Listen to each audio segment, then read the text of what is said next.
What's up, Mavericks? You've probably seen Stripe's headline rate, 2.9% plus 30 cents, and thought it's pretty straightforward. But here's the thing, that's not always the full story. Stripe is powerful, flexible, and incredibly popular with online businesses, but depending on how you use it, those fees can climb higher than you'd expect. Today, we're breaking down how Stripe pricing actually works, what you're really paying per transaction, and who it makes the most sense for. All right, let's start with the good news. It's free to sign up for Stripe. That's right, there are no monthly fees, setup costs, PCI compliance charges, or gateway fees. If you don't process any transactions, you don't pay anything. That's why it's great for startups and side hustles. There are no recurring bills just for having an account. But here's the catch, Stripe makes almost all of its money through transaction fees. Even though there aren't any monthly fees, you still pay a flat rate processing fee on every transaction. This means you pay the same rate no matter what card your customer uses. Visa, MasterCard, Amex, rewards cards, and debit cards are all charged at the same rate.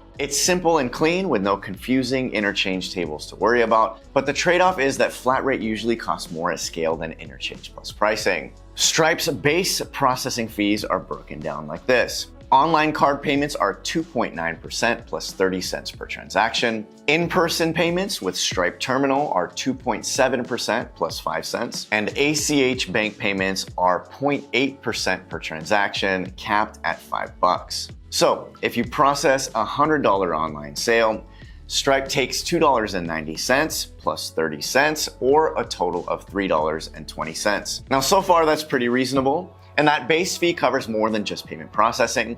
You get hosted checkout, payment links, basic fraud protection with Radar, and a secure infrastructure. And for many small businesses, that's all you'll ever need, which keeps Stripe cost effective. But this isn't the case for every business. While the base fee is competitive for flat rate processing, something to keep in mind is that Stripe is built like a toolkit. You start with the basics, then add what you need. And almost every advanced product or feature comes with extra fees. Stripe billing for recurring subscriptions typically costs 0.7% of your billing volume on a pay-as-you-go pricing model. If you enable the more advanced Radar for fraud teams controls, additional per transaction fees starting at around 2 cents per screened transaction apply. Then you have automated tax calculations with Stripe Tax, which costs 50 cents per transaction where tax is collected. International payments typically add an extra 1.5% on top of standard processing fees, plus currency conversion fees when applicable. So think of it like eating at a restaurant.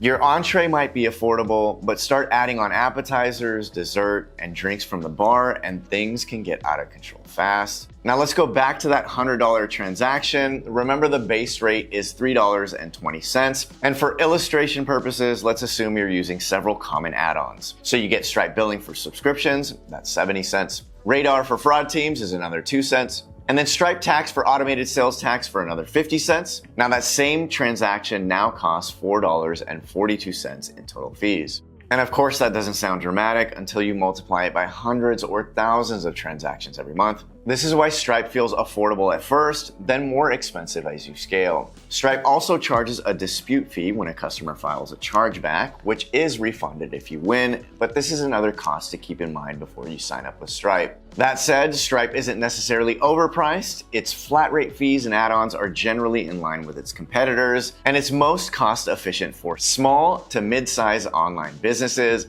startups and SaaS companies, merchants who value flexibility and developer tools, and businesses that aren't processing massive volume. Flat rate pricing is often worth it when you're avoiding monthly fees and complexity, but once you hit high volume, those per transaction fees can definitely hurt, especially compared to interchange plus processors. To learn more about pricing models, check out our credit card processing fees explain video linked in the description. Now, continuing on, Stripe may not be ideal if you're processing high monthly volume, you want lower interchange-based rates, you don't need the advanced features, or you prefer hands-on account support. At that point, it's worth comparing Stripe to traditional merchant services or interchange plus providers.